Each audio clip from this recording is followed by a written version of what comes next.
If you're new to sewing and feeling bogged down by all the rules and tools, I want you to know that you can do this. Mistakes are going to be made. You might have to redo that one piece like 5 times. However, to save you a few headaches along the way, I'm going to share 10 mistakes to avoid.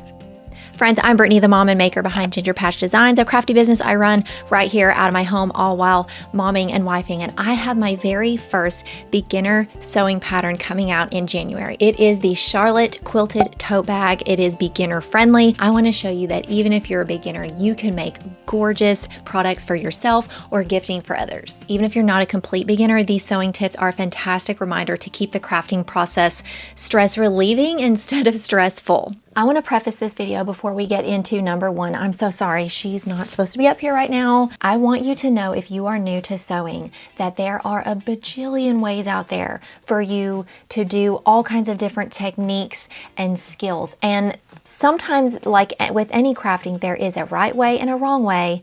And then for a lot of things, it is simply preference. There are a lot of very well-meaning crafters out there that will tell you, you need to do it this way, but sometimes it's just preference. And then sometimes you really do need to do it that way. And that sounds kind of vague, but at the end of the day, if you're not sure what to do, just try it. And if it doesn't work, you can always try it a different way. Number 1 is your thread and bobbin thread. Now, when you're first starting out, you're probably just going to Walmart or a craft store and getting the cheapest thread that matches whatever project you're doing. And that's absolutely fine. But as you progress in your journey, you need to know that there's better threads there's certain threads that are better for certain projects. For example, this is Sulky cotton and Aurifil cotton. Gutermann is also a wonderful cotton brand. The way that I remember it is cotton thread is better for cotton projects. If you're quilting a blanket or you're making small cotton boxy bags, cotton is also necessary if anything, hot projects like pot holders, bowl cozies, etc. And then polyester is better for like stretchy fabrics, outdoor stuff, like if you're reupholstering cushions or pillows or something like that. That's not to say that you can't use polyester with cotton, it's just using cotton thread is better. And this is a cone. If you have a beginner machine, it will probably not fit a cone. You'll see commercial grade machines with the cones. And as far as your bobbin, I highly encourage you to find a video on YouTube for your machine to show you how to properly insert and thread your bobbin. This is like one of the top frustrations for me when I first started sewing, is the bobbin getting tangled and knotted, and just the bird's nest stitching was so frustrating. And so go ahead and take the time, if you're first starting out, to properly learn how to put your bobbin in the casing and thread it through your machine. Number 2 is not practicing with your machine's thread tension and stitch length. It is so worth it to just use some scrap pieces of fabric and kind of play around with your thread tension and stitch lengths. Now, if you're getting your machine fresh out of the box, the manufacturer usually sets it at the average stitch length and thread tension, and so it should be okay, but it would still be well worth it to, again, find a YouTube video for your machine specifically that walks you through how to play around with that. On cheaper machines, it's usually knobs on the front, and in your user manual, there's usually a graphic in the very front where it outlines like all the different parts on the face of your sewing machine. For example, this is my Brother PQ1600S. It's a semi-industrial, and right here, this is the knob for my stitch length, and then this is the knob for my thread tension. I have not touched this thing since I got it out of the box because it's already perfectly set. And then I usually work at a 2. 2 is like what you would call an average stitch length. And then I use a 3 for bowl cozies. Number 3 is improperly learning how to thread your machine. Now, I have a sort of embarrassing story about this. I posted a review of this machine. I bought it with my own money. It was not sent to me by the company, but at the end, I showed like how to thread it. I was completely wrong. I ended up posting an update in that to the video that I actually did this wrong. Don't pay attention to the end because it was wrong. Your machine will tell you when it's wrong. It was making a noise that I thought was normal because, again, it is a semi-industrial, so it is not a quiet machine at all. And so I thought that that was normal. Your machine will tell you when it's not threaded correctly. You will see it, feel it, or hear it. If something sounds, feels, or looks wrong, stop and check your bobbin casing, check your top thread. Number 4 is one that I still do to this day, and that is checking the underside of your work to make sure the stitching is not what we call bird's nesting. Bird's nesting is just when it gets like all bunched and knotted because either the top or the bobbin is not threaded properly. And so let me show you what I mean. I've already sewn the X on this bowl cozy, but if I had recently rethreaded the top or the bottom, right when I would first start right here, I might pick it up and check those bottom stitches to make sure they are even and there's no skipped stitches or bunching of any kind, because the worst thing would be to get all the way through my X's and then fold it over for the next step, only to realize I'm gonna have to either pick all the stitches or trash the whole thing. You're going to learn what sounds and feels right and when it sounds and feels wrong.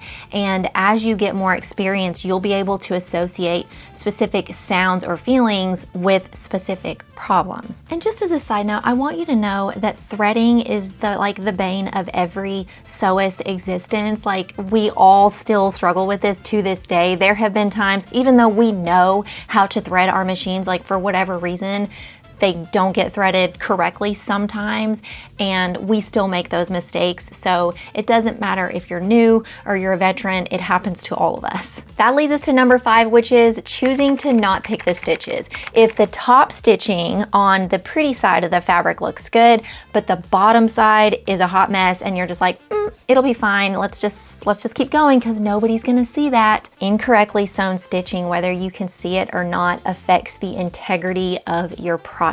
They aren't secure for your piece. So even though they can't be seen, the quality of your product or your project is not going to be good. Now, if you're just working on something to learn and you don't care because you're not really gonna gift it to anyone, or you just wanna use it for yourself, you can do that. Stitching is like the foundation of a house. If you don't have a solid foundation of quality stitches, the whole project is just not gonna do. And to add to that leads us to number 6, which is not back stitching. Now, you do not have to back stitch every single time you start and stop a project. You will learn as you do more projects when you need to backstitch and when you don't. But when you're first learning, it's an excellent habit to start. What I mean by backstitching, let me show you what I mean. So I've got that piece of bowl cozy that I showed you just a minute ago, and I have to make darts on this. So I'm gonna show you what it looks like when I do backstitch and when I don't backstitch. So if I just go ahead and start sewing and I don't backstitch, when I open the piece, you can already see that stitching is starting to come apart. Like, the stitching it's not tight. It's not tight like it should be down here. Whereas if I backstitch at the beginning and the end, and now when I open it up, the stitches are secure. Like, I'm even pulling a little bit and it's pretty solid. That is what it should look like. Number 7 is not ironing out wrinkles. Just getting it right out of the bag from the store, unfolding it, and starting to cut. Now, depending on what you're making, that might work, but a lot of projects are very precise in their measurements, especially patchwork pieces where you're making different squares and rectangles, etc. A huge part of my sewing process is not actually at the machine. It's a lot of ironing, cutting, and piecing. Wrinkles affect the true size of the fabric cut, so just make sure you're giving it a quick press before you do any cutting, and also be sure if you are sewing pieces together and then you're opening them back up to also iron out those seams as well. Number 8 applies to everyone, whether you're a beginner or not, and that is speed versus precision. If you watch studio vlogs or sewing businesses on here, whether it's me or someone else, and you see them going really fast, please know that they probably have very strong machines, they are experienced, and they've been doing it for quite some time. Now, just because you're experienced doesn't mean that you should just go fast. There's so many reasons for this, but there's just a few that really stand out to me. Number 1 being you might not hear a mistake. When you go faster on your machine, there's a lot of sewing noise, and you might not hear the improper threading noise, the little ticks and clicks that your bobbin case is making because the threading is wrong. Your stitches might not be straight. It takes a lot of practice to get quality straight line stitches. And when you go faster, the piece can very easily get really squirrely, and then you've got to pick the stitches.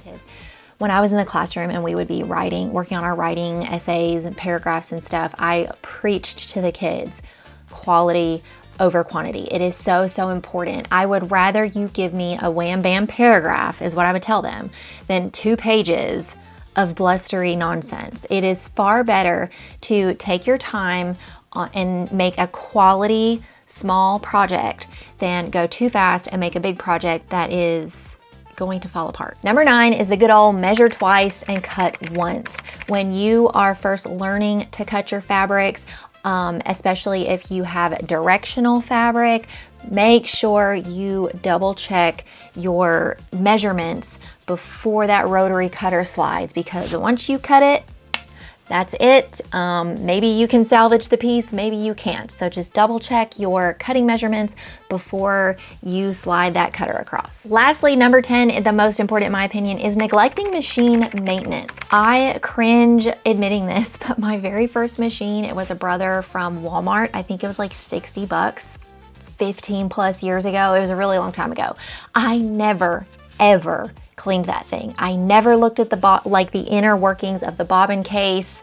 I never oiled it. I never took it to a shop. It's probably why it stopped working. Whether you have a cheaper machine from a craft store or you have gone to an actual sewing machine dealer like I did and spent a penny on your machine, you need to pay attention to maintenance. The rule of thumb is getting it cleaned once a year. You can do this yourself. I personally take mine to a shop because I'm terrified of messing it up. It is well worth it to make sure you're keeping your machine clean. Not all machines need to be oiled. I learned recently there's been a lot of advances in parts on the inside of machines, and so before you oil it yourself, again, a quick YouTube video search of your specific machine and how to take care of it will answer those questions for you. There's no doubt many more tips that I could have added to this list, but this was just the most important that I felt based on my experience. But make sure you leave your tips down in the comments below as well so we can all learn together. Friends, if you want to check out some beginner-friendly step-by-step tutorials, make sure you check out my sewing playlist. I'll leave it linked down in the description below for you. If you will, just like this video and subscribe for more crafty content, and I will see you later. Bye.